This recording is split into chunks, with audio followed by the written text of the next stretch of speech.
Hello everyone, welcome to Commerce Adda platform. तो आज का सेशन बहुत इंपॉर्टेंट होने वाला है। आज आपकी मैराथन होने वाली है एस्टेट पीजीटी कॉमर्स की।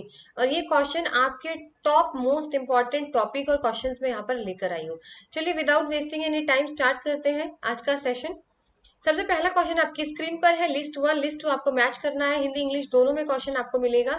ठीक है, यहाँ पर आपको मैच करना है मैचिंग कॉन्सेप्ट, डिस्क्लोजर, कंजर्वेटिज्म, मैटेरियलिटी। यानी यहाँ पर आपको अकाउंटिंग प्रिंसिपल्स दिए हुए हैं, उसको आपको मैच करना है एग्जाम्पल के साथ। यहाँ पे आपको सीधे इसकी मीनिंग नहीं पूछी गई है, आपको एग्जाम्पल दे दिया गया है और आपको बताना है कि ये एग्जाम्पल कौन से प्रिंसिपल का मैच करना है। ठीक है, तो यानी आपको पूरा काउंटिंग का प्रिंसिपल याद होने चाहिए, कन्वेंशन, प्रिंसिपल, मैथड सारे। तो चलिए सॉल्व करिए इसको।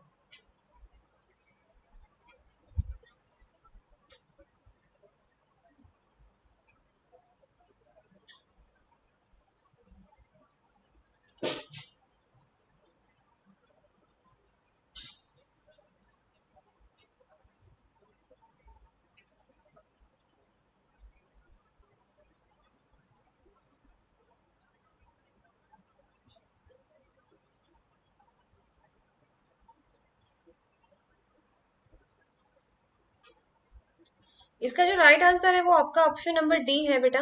ए का थर्ड, बी का फोर्थ, सी का टू और डी का वन। अब कैसे है समझ लीजिए। देखिए मैचिंग कॉन्सेप्ट का मतलब ये बोला जाता है कि जिस साल आपने प्रॉफिट कमाया है, तब प्रॉफिट आप ऐसे तो नहीं कमा लोगे। प्रॉफिट कमाया है तो उसमें कुछ खर्चा तो किया होगा ना, सिर्फ प्रॉफिट थोड़ी ना मिल जाएगा भाई, खर्चा किया होगा। तो यहाँ पर मैचिंग कॉन्सेप्ट अकाउंटेंसी का ये बोलता है कि जिस साल आप खर्चा आपका होता है, प्रॉफिट होता है, उसी साल आपको रिकॉर्ड करना है। तो जिस टाइम आपका प्रॉफिट हुआ है उसी साल आपको उसी का खर्चा भी उसके सामने रिकॉर्ड करना होगा। जैसे कि डेप्रिसिएशन। देखो डेप्रिसिएशन से आप मशीन है सपोज करिए, उसको उससे आपको हर महीने प्रॉफिट मिल रहा है, लेकिन हर महीने उस मशीन की वैल्यू भी तो कम हो रही है ना। ठीक है,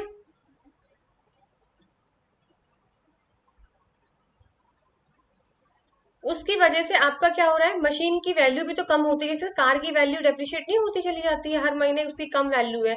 आज आपने 10 लाख खरीद की मशीन खरीदी है, तो कल 2 साल 3 साल बाद इसकी वैल्यू 2 लाख ही रह जाती है, डेप्रिशिएशन। तो ये इसका कॉन्सेप्ट है। दूसरा है डिस्क्लोजर। डिस्क्लोजर का मतलब बेटा आपको सारी चीजें इंफॉर्मेशन बतानी है अपनी बैलेंस शीट में। ठीक है, अपनी फाइनेंशियल स्टेटमेंट में कुछ भी छुपाना नहीं है। जैसे कि मैम कॉन्टीजेंट लाइबिलिटी। देखो कॉन्टीजेंट लाइबिलिटी ऐसी लाइबिलिटीज होती है जिनका कुछ पता नहीं है, हो भी सकती है नहीं भी हो सकती। यानी एक ऐसा खर्चा है जो आगे चल के हो भी सकता है या नहीं भी हो सकता है।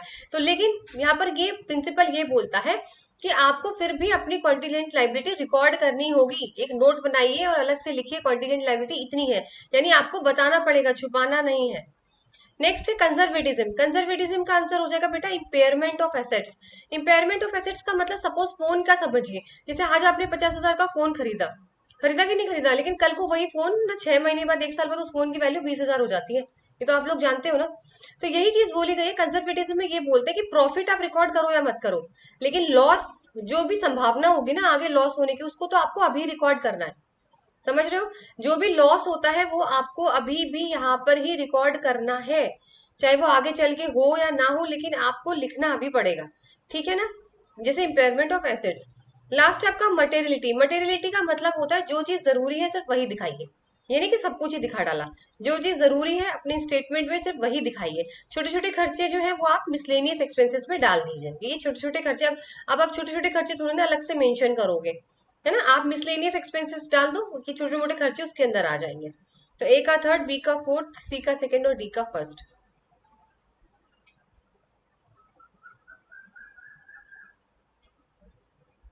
चलिए नेक्स्ट क्वेश्चन है आपका, the contributor of the term value chain. Value chain ये किसने दी थी, Henry Fayol, F W Taylor, Michael Porter और फ्रेडरिक। चलिए आपका टाइम स्टार्ट होता है 20 सेकंड के अंदर अंदर, प्लीज आप इसको आंसर करिए।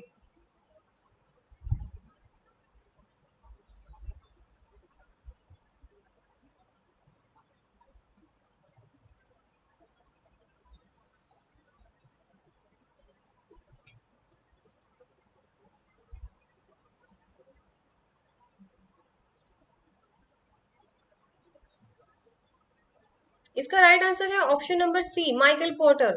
देखो माइकल पोर्टर ने ये बोला था, इन्होंने वैल्यू चेन का मतलब क्या होता है कि जितनी भी कंपनीज के अंदर एक्टिविटीज होती है ना, कच्चा माल बनाने से लेकर डिलीवरी कराने तक, रॉ मटेरियल से लेकर डिलीवरी तक, तो जितनी भी एक्टिविटीज है उस एक्टिविटीज के हिसाब से जो है वो आपका प्रॉफिट कैसे कैसे बढ़ता है, ठीक है, वो चीज यहाँ पर बताई गई है, जो कि आपके माइकल पोर्टर ने दी थी। अभी क्या हो रहा है यहाँ पे, कुछ टेक्निकल ग्लिच, ठीक है, तो ऑप्शन नंबर सी आपका यहाँ पे राइट हो जाएगा।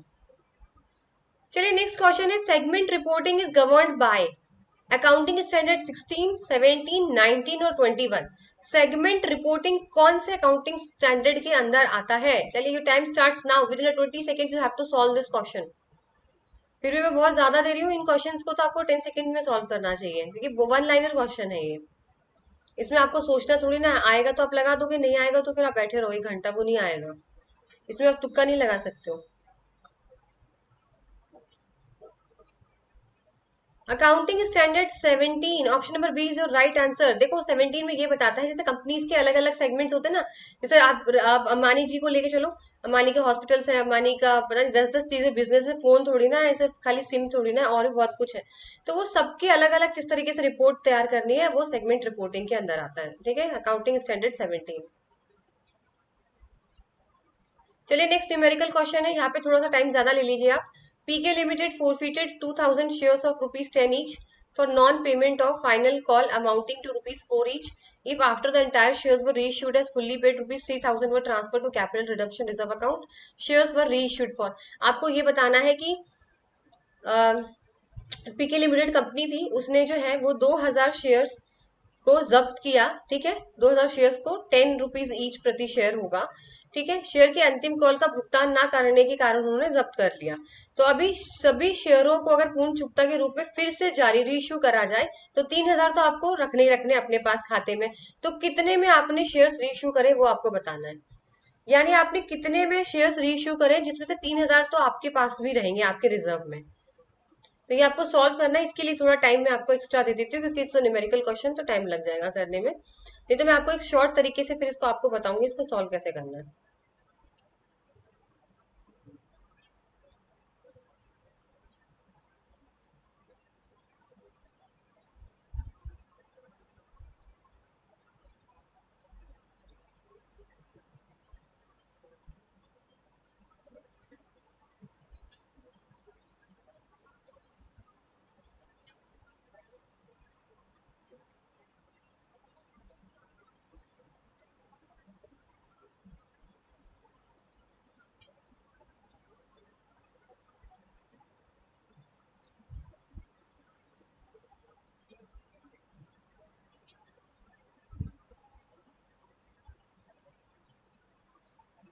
आपको री इश्यू बताना है कि आपने दोबारा से जो वो शेयर्स थे वो पुनः जो री इश्यू करे थे वो कितने की किए थे, वो आपको बताना है।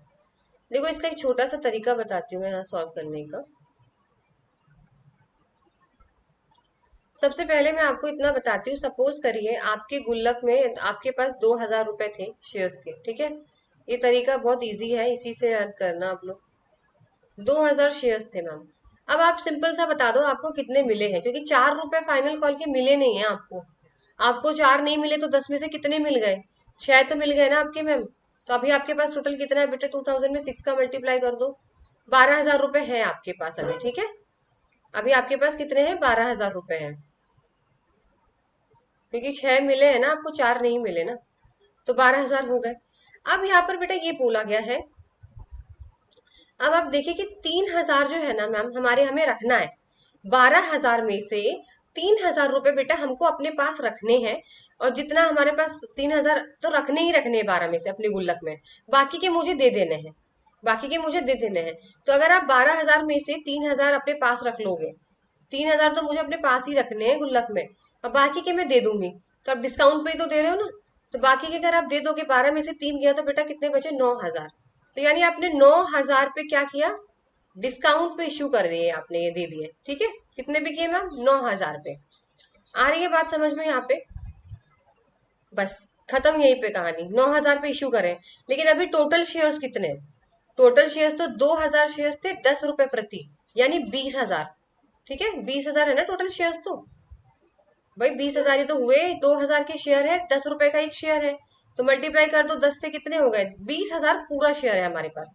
अब 20,000 में से बेटा 9,000 रुपए डिस्काउंट के जो अभी हमने निकाले हैं, 9,000, तो 20,000 में से 9,000 माइनस कर दो, तो अब बता दो कितना शेयर्स रीइश्यू होंगे? 11,000। तो आपका आंसर आ गया 11,000। इससे शॉर्टकट तरीका और कोई है नहीं इसको सॉल्व करने का।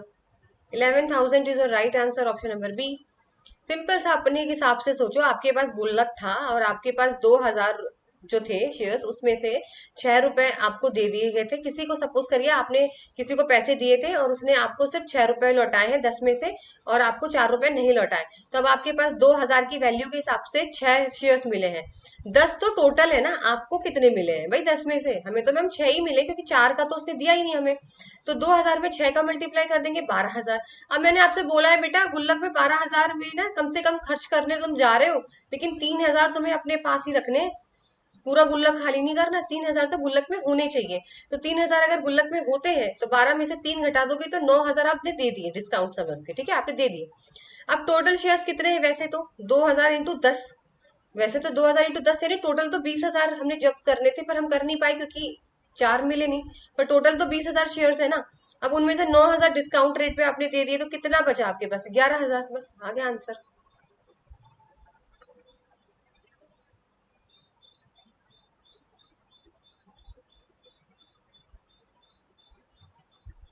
चलिए नेक्स्ट क्वेश्चन है, dash is the science art and technology of protecting the product for distribution storage and sales and use.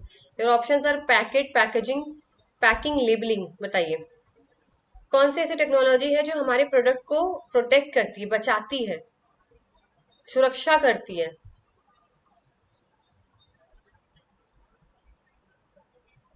आपने एक दो चीज पढ़ी होगी मार्केटिंग के अंदर, लेबलिंग, पैकेजिंग, ब्रांडिंग।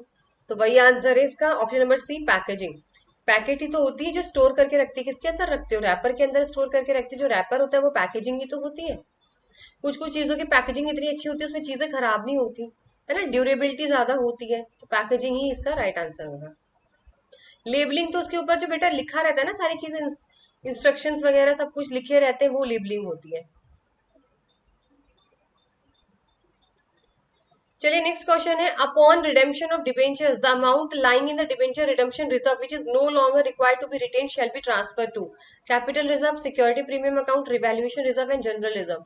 यानी जब आपको अपना कर्जा, डिबेंचर एक तरीके का लोन होता है, जब आप उसको वापस करते हो, है ना, और उसको वापस करने के लिए आप कुछ पैसा उसके लिए जमा करके रखते हो डिबेंचर्स रिडेम्पशन रिजर्व में, इसके अंदर आप रखते हो ताकि जब मुझे डिबेंचर वापस करना पड़े, पैसा वापस करना पड़े, तो मैं उसमें से निकाल के दे दूंगा। तो ये इसमें बोला गया है कि जब उसमें से कुछ पैसा बच जाता है या, तो आप किस में ट्रांसफर करते हो? Capital reserve, security premium reserve, revaluation या जनरल रिजर्व? चलिए बताइए इसका आंसर।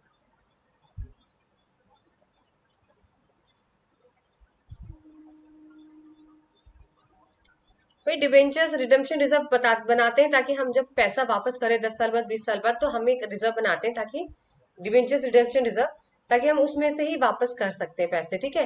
लेकिन अगर उसमें पैसे बच जाए या उसमें हमें पैसे नहीं रखना है, अब जरूरत नहीं है उसमें रखने की क्योंकि हमने चुका दिया है, पैसा बच चुका है, तो अब उसको क्या करोगे, कहाँ रखोगे? तो मैम उसको रखते हैं जनरल रिजर्व में, option number D. General reserve एक तरीके का आपके घर में आप लोग सेविंग करते हो इमरजेंसी के लिए, बस वही चीज है ये जनरल रिजर्व। जनरल रिजर्व में हम लोग जो चीजें रखते हैं बेटा, वो हम ऐसी चीजें रखते हैं जो हम आगे चल के यूज कर सके, किसी भी काम के लिए यूज कर सकते हैं जनरल रिजर्व को।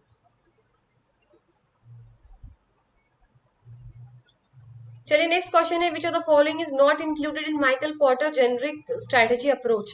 प्रॉफिट डिफरेंशिएशन, कॉस्ट फोकस, आपका कॉस्ट लीडरशिप, और डिफरेंशिएशन फोकस। बताइए।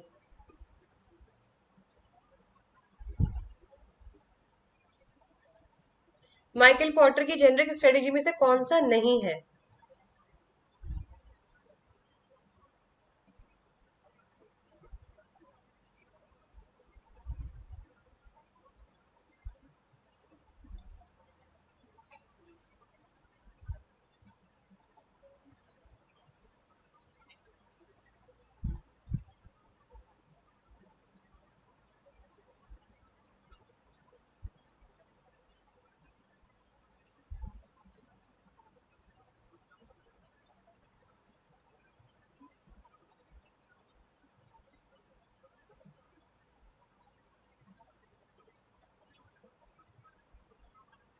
इसका जो राइट आंसर होने वाला है बेटा वो ऑप्शन नंबर ए होने वाला है। प्रॉफिट डिफरेंशिएशन जैसा कुछ नहीं होता माइकल पोर्टर में। माइकल पोर्टर की मैं आपको दिखा देती हूँ क्या क्या चीजें होती हैं, वो आप देख लो। दिस इज अ चार्ट जहाँ पे cost leadership, cost focus, cost differentiation और कॉस्ट डिफरेंशिएशन फोकस, ये चार चीजें होती हैं। अगर मैं वन बाय वन यहाँ बात करूँ तो कॉस्ट लीडरशिप का मतलब ये होता है कि आपको सबसे ज्यादा कॉम्पिटेटिव होना पड़ेगा पूरे मार्केट में। ठीक है। अगर मैं कॉस्ट फोकस की बात करती हूँ बेटा, कॉस्ट फोकस, फोकस का मतलब आपको किसी एक पर्टिकुलर प्रोडक्ट पे या एक पर्टिकुलर मार्केट पे फोकस करना पड़ेगा। सब पे नहीं हाथ मारना है, कोई एक को सेलेक्ट करो। डिफरेंशिएशन का मतलब होता है यहाँ पर अपनी स्ट्रेटेजी, अपना प्रोडक्ट सबसे अलग रखो। आपका प्रोडक्ट सबसे यूनिक होना चाहिए, सबसे अलग होना चाहिए। डिफरेंशिएशन फोकस का भी यही मतलब है कि आपको कुछ अलग प्रोडक्ट या अलग मार्केट नीश पर जाकर फोकस करना है। तो ये चार चीजें होती हैं, आप चाहे तो स्क्रीनशॉट ले सकते हो। चलिए नेक्स्ट क्वेश्चन है, the reserve which is not available for the purpose of issuing bonus shares. General reserve, dividend equalisation reserve, revaluation reserve या फिर कैपिटल रिडेम्पशन रिजर्व। ऐसा कौन सा रिजर्व होता है जो बोनस शेयर्स के लिए नहीं होता? बोनस शेयर्स बता देती हूँ कौन से होते हैं। बोनस शेयर्स वो शेयर्स होते हैं जो आप अपने पुराने शेयर होल्डर्स को, कंपनी अपने पुराने शेयर होल्डर्स को फ्री में दे देती है। ठीक है। उसे बोलते हैं बोनस, बोनस शेयर्स फ्री में मिल जाता है शेयर होल्डर्स को। तो उसके लिए कौन सा रिजर्व नहीं बनाया जाता, ये आपको बताना है। तो चलिए बताइए।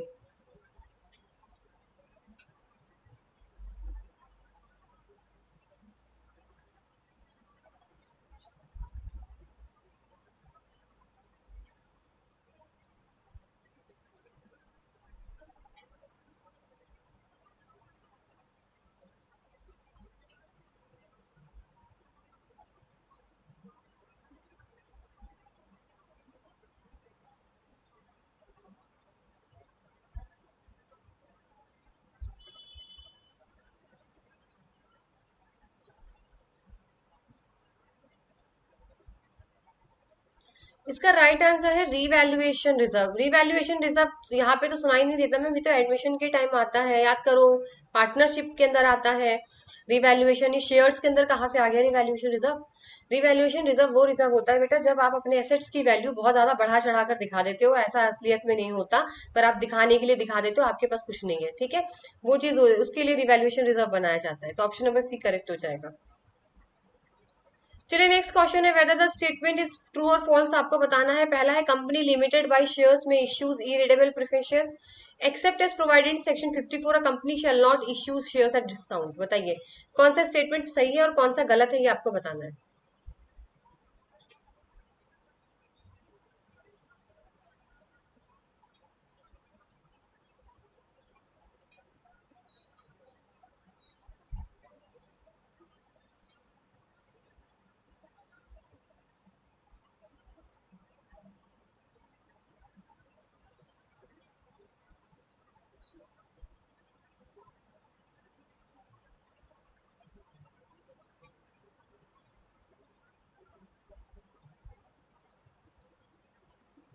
इसका जो राइट आंसर हो जाएगा बेटा सेकंड हो जाएगा। First is false and second is true.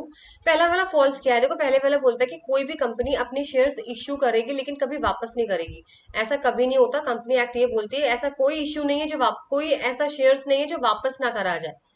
ऐसा कोई भी ऐसा शेयर्स नहीं है जो वापस ना दिया जाए। तो ऐसा हो ही नहीं सकता। और एक बात बताती हूँ आपको, यहाँ पे पॉइंट नोट डाउन कर लेना अगर आप लिख रहे हो तो। प्रेफरेंस शेयर्स को कब रिडीम्ड किया जाता है? 20 साल बाद। लिख लो, यहाँ से क्वेश्चन आता है, बहुत बार आता है। 20 ईयर्स, 20 साल बाद प्रेफरेंस शेयर्स को रिडीम्ड किया जाता है। नेक्स्ट है except is provided in 54 a company shall not issue और शेयर्स डिस्काउंट। बिल्कुल कंपनी देखो अपने शेयर्स डिस्काउंट पे इश्यू नहीं कर सकती। सिर्फ एक शर्त पे कर सकती है, वो है स्वेट इक्विटी शेयर्स। वो शेयर्स ऐसे होते हैं जो अपने इंप्लॉइज, अपने डायरेक्टर्स, खास लोगों को दिए जाते हैं। उनकी मेहनत का फल जो दिया जाता है, सिर्फ उसी टाइम पे आप डिस्काउंट पे शेयर्स इश्यू कर सकते हो, स्वेट इक्विटी शेयर्स। नहीं तो आप डिस्काउंट पे शेयर्स इश्यू नहीं कर सकते। ठीक है। तो फर्स्ट फॉल्स है, सेकेंड ट्रू है। चलिए नेक्स्ट है, the first component of the try component model of attitude is. Model of attitude तीन होते हैं, इसके अंदर आपको पहला कंपोनेंट बताना है। Cognitive, affective, creative and cognitive. बताइए पहला वाला कौन सा है?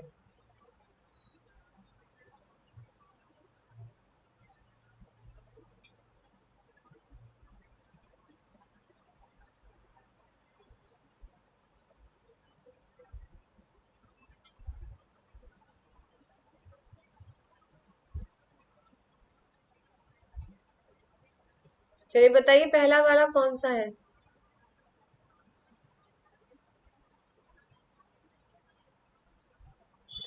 पहला वाला है कॉग्निटिव।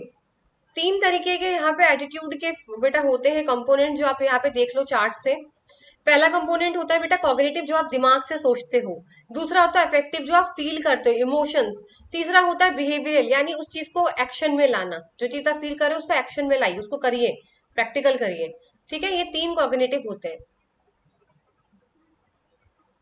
चलिए नेक्स्ट क्वेश्चन है, partially paid up of preference shares can only be redeemed after making them fully paid, passing special resolution, general body obtaining unanimous consent from the board of directors, getting prior permission from company law board.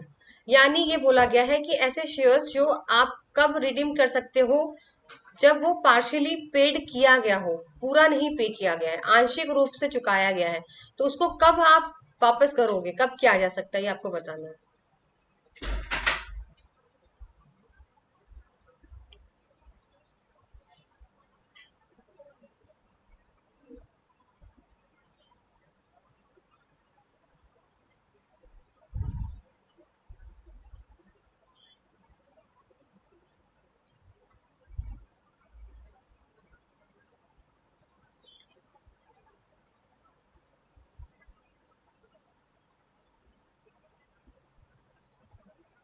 देखो इसका right answer हो जाएगा making them fully paid up.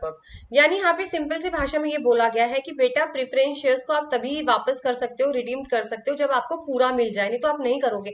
Suppose करिए 10 रुपए का shares था, लेकिन आपको पैसे सिर्फ 8 रुपए ही मिले हैं, 2 रुपए नहीं मिले हैं, तो आप नहीं कर सकते रिडीम्ड। जब तक आपको 10 के 10 पूरे शेयर्स के पैसे आपको नहीं मिल जाते, तब तक आप रिडीम नहीं करोगे। चलिए नेक्स्ट है, the company issue shares, new shares issue कर रही है to existing the shareholder in proportion to their current ownership is called bonus issue, IPO, right issue, private placement. यहाँ पर ये बोला गया है कि कोई कंपनी है नए शेयर इश्यू कर रही है, अपने पुराने शेयर होल्डर्स को ही कर रही है, लेकिन उनके ओनरशिप के परसेंटेज के हिसाब से कर रही है। बताओ उसको क्या बोलेंगे, bonus issue, IPO, right issues या फिर प्राइवेट प्लेसमेंट।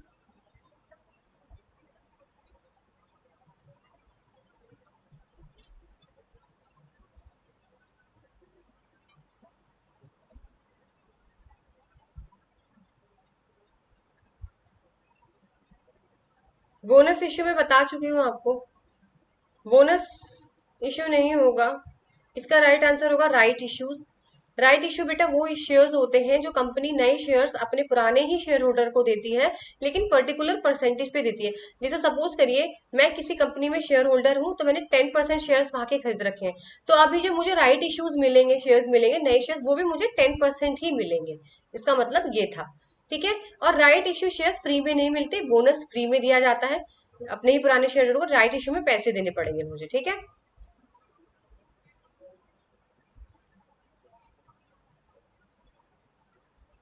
नेक्स्ट है, the buyer are divided into groups on the basis of knowledge, attitude, use and response to particular product is known as segmentation.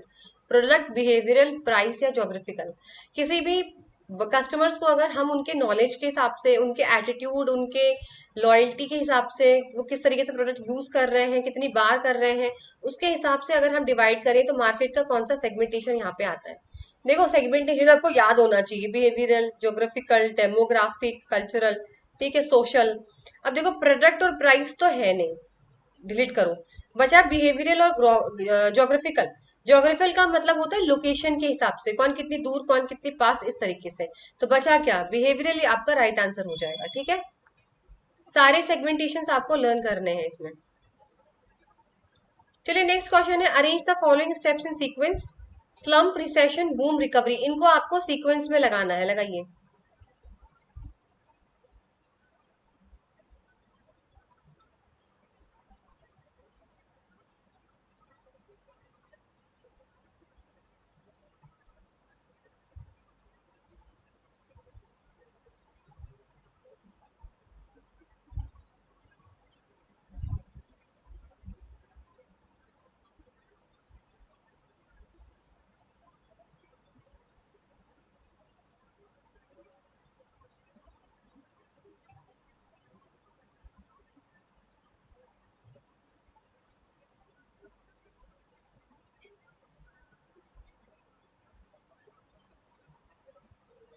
चलिए, सबसे पहले आता है बूम, एकदम तेजी आ गई बेटा मार्केट के अंदर।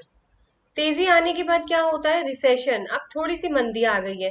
मंदी के बाद सीधे मार्केट से बाहर निकलो, स्लम्प। स्लम्प का मतलब एकदम से खत्म।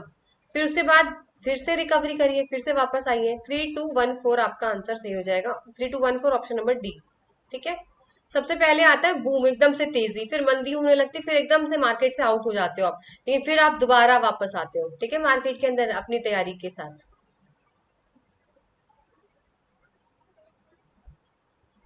चलिए, नेक्स्ट क्वेश्चन है, which is odd one in the case of single entry system booking.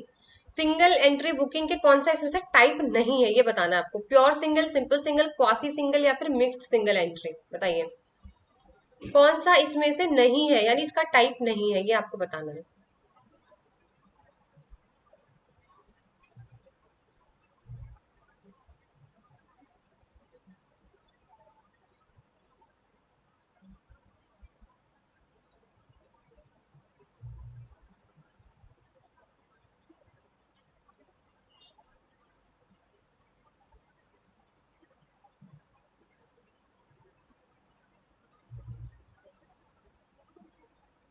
इसका राइट आंसर है ऑप्शन नंबर सी, क्वासी। देखो, प्योर सिंगल एंट्री वहां होती है जहां पे पर्सनल अकाउंट बनता है, जैसे किसी राम श्याम सोना मोना, ठीक है, ये अकाउंट जिसका जिनका एंट्री होती है। सिंपल सिंगल एंट्री में क्या होता है, पर्सनल अकाउंट तो बनता ही बनता है, कैश बुक भी तैयार की जाती है। और मिक्स्ड में सब कुछ आ जाता है, personal, cash book, real account, जिसमें खर्चा भी आता है, एसेट्स भी आते हैं, वो सारे। बट क्वासी जैसा कुछ भी नहीं है। नेक्स्ट है आपका, the cost in the process of raising fund through equity is known as flotation cost, cost of debt, financial risk या फिर कॉस्ट ऑफ कैपिटल। वो खर्चा, जब आप बेटा वो पैसा लाते हो, कहीं से भी लाते हो, थ्रू इक्विटी लाते हो, ठीक है ना, तो वो पैसा जब लाते हो तो उसमें जो खर्चा लगता है, वो उस खर्चे को क्या बोला जाता है, ये मैं कई बार आपको क्वेश्चन से बता चुकी हूँ।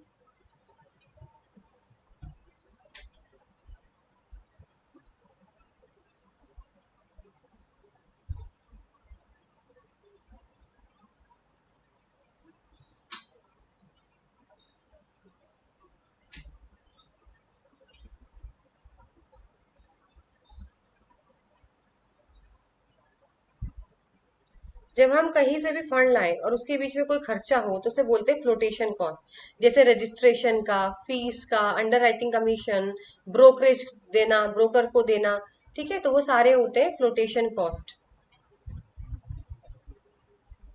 चलिए, आपको बताना है which among the following is true correct to prepare in preparing a trial balance. बताइए, all income must be recorded in credit side, all income must be recorded on debit side, all expenses recorded in credit side and all expenses recorded on debit side. तो बहुत easy है, खर्चा कौन सी तरफ आता है और इनकम कौन सी तरफ आती है, बस आपको ये बताना है इसमें।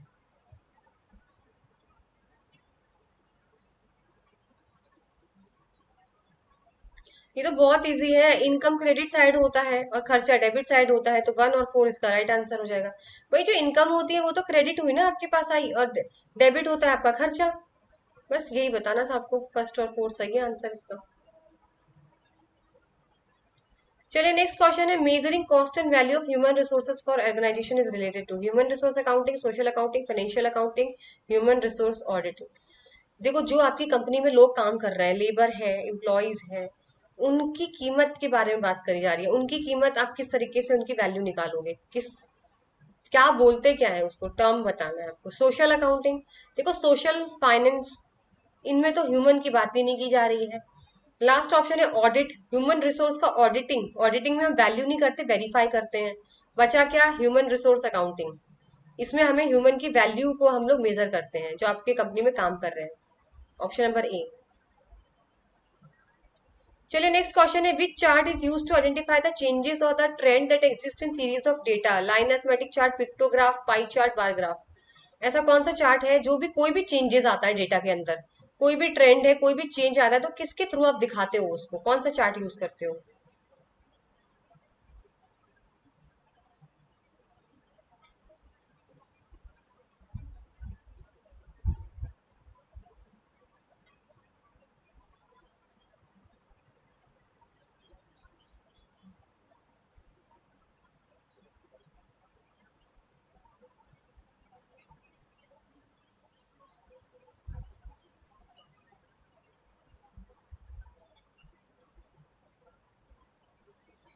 राइट आंसर है आपका लाइन और अर्थमेटिक चार्ट। लाइन चार्ट जो होते हैं ना, लाइन से बनाए जाते हैं, वो ही सबसे अच्छे होते हैं ट्रेंड दिखाने के लिए।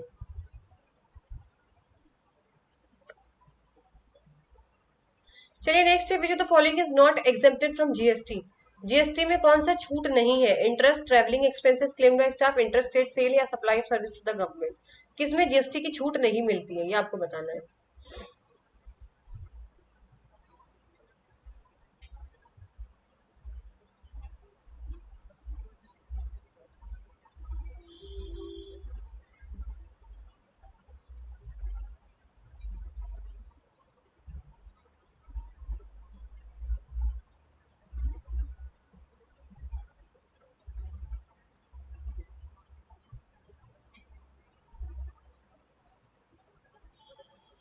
चलिए इसका राइट आंसर हो जाएगा इंटर स्टेट अपसेल।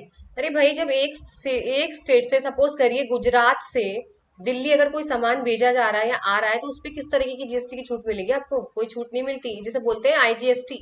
अगर आप इंटर स्टेट सेल करते हो, उसमें क्यों छूट मिलेगी आपको?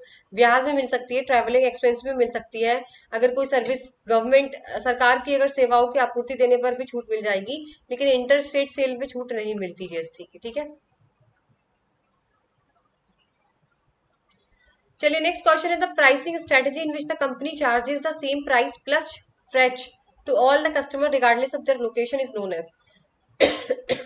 आपके ऑप्शन है homogeneous based point pricing, constant zone pricing, dynamic pricing, uniform delivered pricing. बताइए ये कौन सी प्राइसिंग स्ट्रेटेजी है जब कंपनी सभी कस्टमर से एक ही प्राइस चार्ज करती है, प्लस भाड़ा भी वसूलती है, जो आने जाने का भाड़ा जो वो भेजेंगे वो भी उसी में इंक्लूड कर देती है।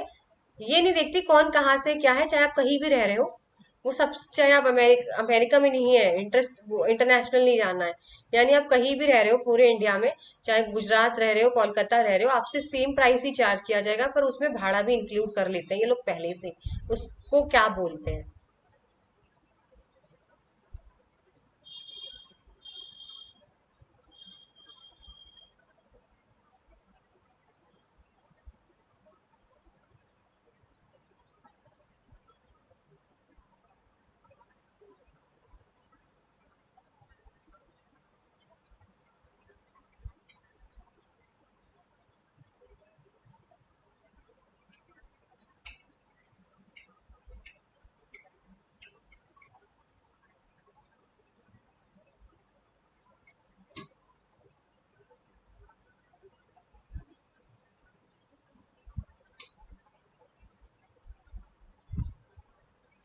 चलिए इसका राइट आंसर हो जाएगा यूनिफॉर्म डिलीवर्ड प्राइसिंग। यूनिफॉर्म का मतलब भी यही होता है, एक रूप। हिंदी में पढ़ लो, एक रूप मतलब सबको सेम। मैंने अभी आपको बोला यूनिफॉर्म डिलीवरी प्राइसिंग, चाहे आप कोलकाता रह रहे हो चाहे आप वो रह रहे हो, आपको एक ही प्राइस चार्ज किया जाएगा प्लस भाड़ा मिलाकर। अब बात करते हैं बाकी। होमोजीनियस बेसिंग पॉइंट प्राइसिंग का सिंपल सा मतलब यहाँ पर ये होता है कि कोई एक बेस बना देते हैं। जैसे सपोज करिए दिल्ली से ही माल जाएगा, तो दिल्ली से ही अगर माल जाएगा तो दिल्ली से ही कोलकाता जाएगा, दिल्ली से ही गोवा जाएगा, दिल्ली से ही महाराष्ट्र जाएगा, तो वो उस हिसाब से पैसा लेंगे आपसे। ठीक है। कांस्टेंट जोन प्राइसिंग के अंदर ये होता है, जोन में डिवाइड कर देते हैं, जैसे नॉर्थ साउथ है ना, तो नॉर्थ वालों से अलग भाड़ा लिया जाएगा, मतलब अलग प्राइस होगा, और साउथ वालों से अलग प्राइस लिया जाएगा, फिर जोन में डिवाइड हो जाते हैं। डायनेमिक प्राइसिंग होती है जो हर टाइम चेंज हो सकती है, कभी भी, जैसे फ्लाइट होती है, कभी भी फ्लाइट का पैसा बढ़ घट जाता है ना, कभी भी इमरजेंसी में हाई टिकट हो जाती है, कभी कुछ हो जाता है, जैसे ओला उबर वगैरह आप लोग करते हो, कभी भी इसका प्राइस बढ़ जाता है, कभी भी चेंज हो जाता है ये, तो उसे बोलते हैं डायनेमिक प्राइसिंग। चलिए नेक्स्ट है, sender's manipulation of information so that it will be seen more favourable by the receiver is known as line communication apprehension, information overload और फिल्टरिंग। यानी अगर कोई सेंडर है जो मैसेज भेज रहा है, पर वो उसको इस तरीके से तोड़ मरोड़ के भेजता है कि आपको अच्छा लगे, आपके फेवर में हो वो बात, उसे क्या बोलते हैं? झूठ बोलना, संचार आशंका जिसे बोलते हैं कम्युनिकेशन अप्रहेंशन, सूचना अधिभार, इंफॉर्मेशन ओवरलोड या फिर फिल्टरिंग। झूठ तो नहीं बोल रहा ना, मतलब इंफॉर्मेशन तो सही है, पर तोड़ मरोड़ के, घुमा फिरा के, ट्विस्ट करके, आपके फेवर में बात करके, वो मतलब आपको अच्छी लगे वो बात, उस तरीके से बोला जाए, तो उसको क्या बोलते हैं? इन्फॉर्मेशन ओवरलोड नहीं हो सकता, ज्यादा थोड़ी ना दे रहा है वो तो इसको बोलते हैं फिल्टरिंग, छानना। जैसे आप लोग छानते हो ना, तो वैसे तरीके से बातों को छान छान के कहना, फिल्टरिंग इसका राइट आंसर हो जाएगा। नेक्स्ट क्वेश्चन है, which one of the following is not a characteristic of charismatic leader. Charismatic leader या करिश्माई नेता जिसे बोलते हैं, उसका कौन सा कैरेक्टरिस्टिक यहाँ पर नहीं है? Vision, articulation, personal risk, sensitivity to follow one needs, या फिर कन्वेंशनल बिहेवियर।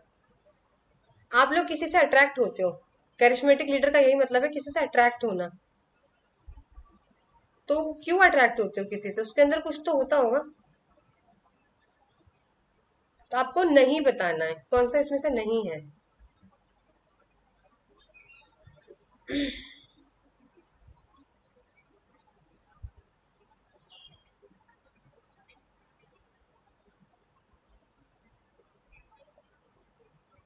देखो इसका राइट आंसर हो जाएगा कन्वेंशनल। कन्वेंशनल का मतलब पुरानी सोच वाला। पुरानी सोच वाला होगा तो आप लोगों को वैसे भी अट्रैक्ट नहीं करेगा वो। देखो उसका विजन, देखने का नजरिया, उसका अभिव्यक्ति, उसका पर्सनल रिस्क लेने का, कि देखो कितना डेयरिंग है ये, है ना, या कितना सेंसिटिविटी नहीं सेंसिटिव है, ठीक है, कितना सेंसिटिव है। अब कंफ्यूजन हो जाती है मुझे दो वर्ड में। सेंसिटिव है, कितना सेंसिटिव है, ठीक है। तो वो चीज आपको यहाँ पे देखनी है कि हाँ इसके अंदर कुछ क्या अट्रैक्ट करता है आपको, वो है कैरिस्मेटिक लीडर। कन्वेंशनल बिहेवियर होगा, पुरानी सोच का होगा, तो बिल्कुल भी कहीं से भी कैरिस्मेटिक लीडर वो नहीं होगा। चलिए नेक्स्ट है, ogive can be helpful in locating graphically mean median mode, कौन सा है? ओगिव हम लोग किस लिए बनाते हैं, क्या फाइंड आउट करने के लिए ओगिव बनाया जाता है, ये आपको बताना है। मीन, मोड, मीडियन, या फिर नन ऑफ दीज।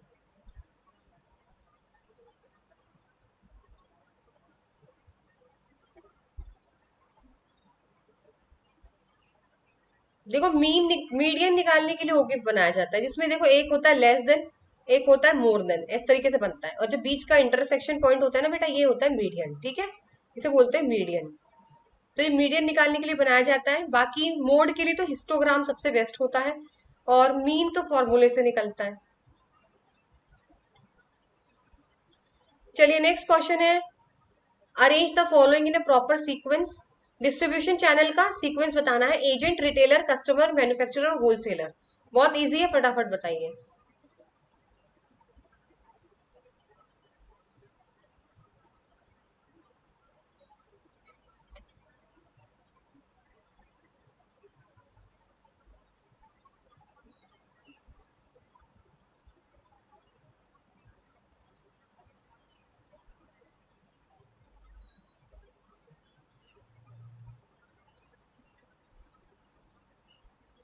ये तो आपको पता होना चाहिए, सबसे पहले नंबर पे मैन्युफैक्चर आता है जो सामान बनाता है, फिर वो एजेंट को हायर करता है, एजेंट जो है वो होलसेलर के पास जाता है, होलसेलर फिर रिटेलर के पास जाता है, रिटेलर फिर कस्टमर के पास जाता है, ऐसे ऐसे करके सामान जो है वो डिस्ट्रीब्यूट होता है।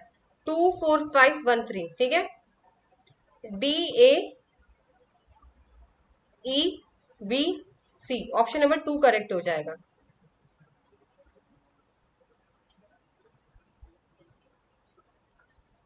चलिए नेक्स्ट क्वेश्चन है, which among the following factor affect capital budgeting decision.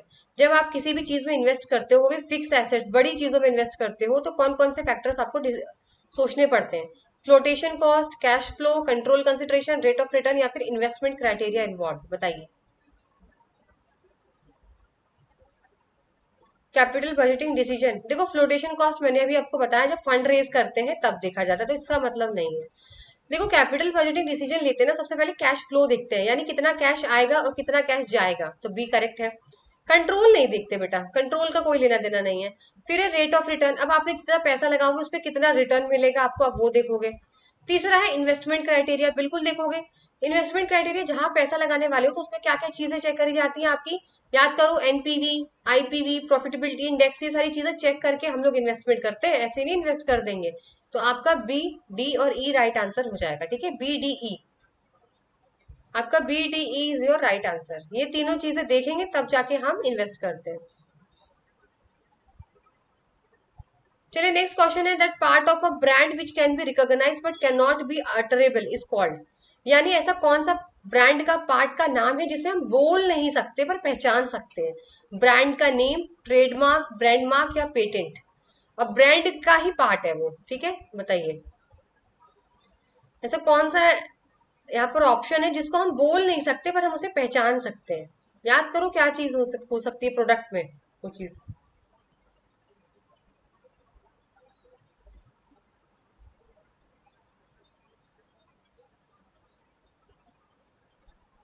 Brand mark आपका राइट आंसर होगा, ऑप्शन नंबर सी। कोई लोगो होता है कार के अंदर ऐसे ऐसे बना हुआ, अब इसको बोलोगे कैसे, पहचान के तो बता दोगे देख के, अरे ये तो एप्पल है, एप्पल का फोन है, एप्पल का फोन है ना, ये तो बोलोगे एप्पल का फोन है, लेकिन जो पीछे लोगो बना रहता है, जो साइन बना रहता है, उसको बोल नहीं सकते, वो तो सिर्फ पहचाना ही जा सकता है ना। तो ऑप्शन नंबर सी करेक्ट हो गया आपका। और चलिए next question, in which type of organisation the rules duties and responsibilities are given in writing, formal, informal, strategic और बी और सी। ऐसा कौन सा ऑर्गेनाइजेशन है जिसमें सारे रूल्स रेगुलेशंस वगैरह लिखे होते हैं, राइटिंग में दिया होता है और सबको मानना भी पड़ता है, बताइए। ये बहुत इजी है, बहुत इजी, इसमें टाइम वेस्ट मत करना।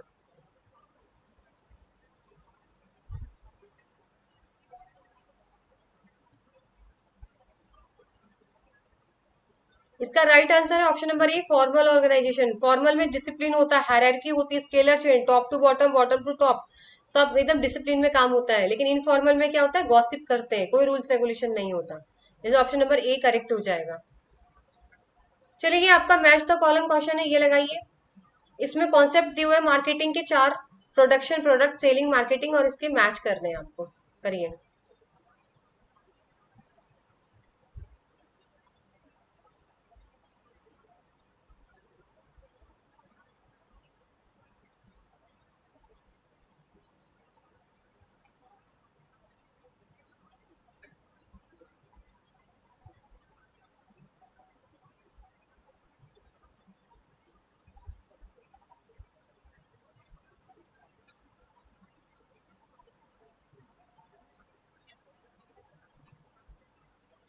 सबसे पहला है प्रोडक्शन कॉन्सेप्ट। देखो प्रोडक्शन का मतलब होता है क्वांटिटी, जितना बेच सको बेच दो, क्वांटिटी पे फोकस करते हैं, 1000 बिक जाए, लाखों बिक जाए।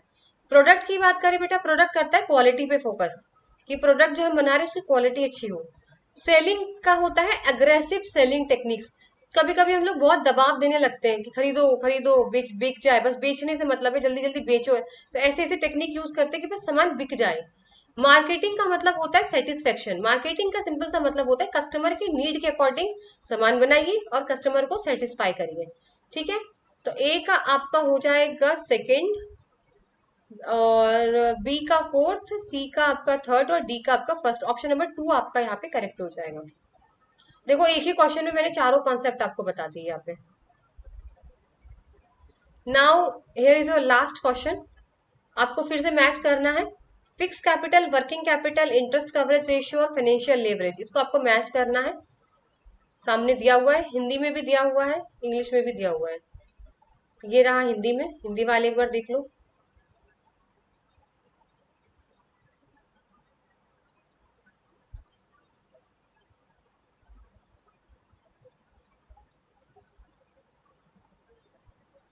चलिए सॉल्व करिए। फिक्स कैपिटल का मतलब क्या होता है, किसमें इन्वेस्ट करते हैं मैम, नॉन करेंट एसेट्स, यानी ए का second, investment in non current assets. फिर है आपका वर्किंग कैपिटल। वर्किंग कैपिटल का मतलब जो डेली डेली चीजों में इन्वेस्ट करते हैं, यानी current assets, investment in current assets, B का थर्ड। इंटरेस्ट कवरेज रेशियो का फॉर्मूला होता है ईबीआईटी, ठीक है, earning before interest and tax divided by interest, ये फॉर्मूला है इसका। और फाइनेंशियल लेवरेज का मतलब होता है कि कितना डेट आपके पास है, कैपिटल स्ट्रक्चर में कितना आपने डेट ले रखा है, proportion of debt in the capital structure. तो इसके हिसाब से ए का सेकंड हो जाएगा, बी का थर्ड हो जाएगा, सी का फर्स्ट और ए डी का फोर्थ। ऑप्शन नंबर टू बेटा आपका यहाँ पे करेक्ट हो जाएगा। तो ये था आज आपकी एस्टेट की मैराथन। आई होप आप लोगों को पसंद आई हो, एग्जाम्स में काफी क्वेश्चन यहाँ से आपको देखने को मिले। वीडियो अच्छी लगी तो प्लीज लाइक जरूर करिएगा वीडियो को। तब तक मिलते हैं आपसे नेक्स्ट सेशन में, till then goodbye, take care.